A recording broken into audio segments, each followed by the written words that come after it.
ដើម្បីចូលគ្រប់វាបានគឺខ្ញុំមកបរិញ្ញាបងមកចុចចូល YouTube ហ្នឹងហើយចូល YouTube ចឹងមកហ្នឹងហើយចុចទៅនេះបានឃើញគ្រប់ខ្ញុំចុចសរសេរដូចគ្នាចឹងបងនេះ JVP 100k សរសេរដូចខាងលើឃើញទេសរសេរចូលប្លោះស្វ័យរកហ្នឹងមកឥឡូវខ្ញុំចុចហ្មងទៅព្រោះឲ្យបងចេះចុចច្រើន 90%ហើយហ្នឹងហើយយ៉ាហើយមិនអត់ចូលទេអីហើយតែការចូលកន្លែងនេះ JVP 100k ចុចជាវសិនមកចុចជាវសិនមកហ្នឹងហើយចុចលើរូបសញ្ញាក្តឹងហើយ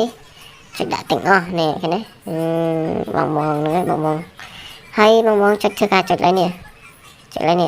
លើ profile មេម៉ៅហ្នឹងហើយបងធ្វើការចុចជាវហងនេះ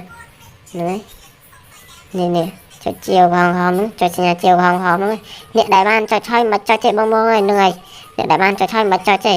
បងគាត់អស់ចុះមកក្រោមមកបើមានក្រហមបងជួយចុចក្រហមមកហ្នឹងហើយចុចក្រហមចឹងមកបើមានណាបើអត់មានមិនចុចទេបងហ្នឹងហើយបើអត់មានមិនចុចទេអ្នកដែលអត់ទាន់ចុចមកចុចឲ្យហើយណាហ្នឹងហើយដើម្បីជួយគ្រប់គ្រងខ្ញុំអញ្ចឹងហ្នឹងហើយចុចដាក់តាមខ្ញុំអញ្ចឹងមកចុចចឹងមកហ្នឹងហើយ